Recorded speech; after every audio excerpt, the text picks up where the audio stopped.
You're a billionaire who made your money in the capitalist system, in the free market system. At this point, the United States is really struggling with the issue of competitiveness and jobs.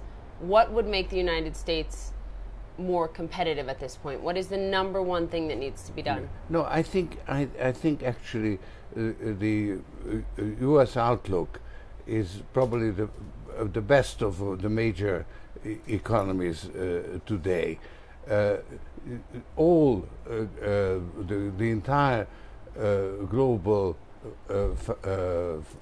economy is suffering the after effects of a 25-year, what I call super boom, which resulted in excessive leverage, which needs to be unwound. But is that saying that the U.S. is sort of the cleanest dirty shirt? I mean, you have still very high unemployment, very anemic growth when you talk about the added fiscal drag on the U.S. So what needs to be done? No, I think inevitably you can't have the kind of growth that you had in the 25-year boom because it was excessive.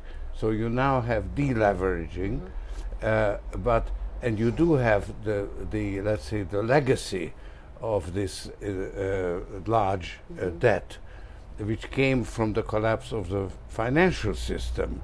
So it's really the bank debt that has been taken over by the government, and the only way to work your way out of it is through growth, and actually.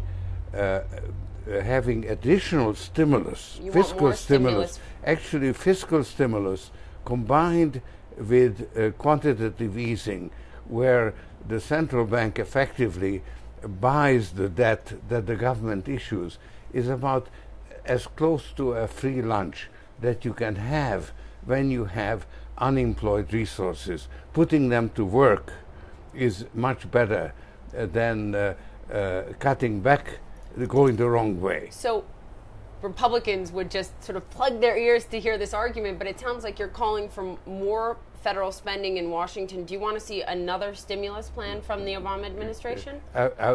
Depending on what it's spent. If it's spent on something that eventually would pay for itself, that it would increase, let's say, improve the infrastructure or education, that would be the way to go.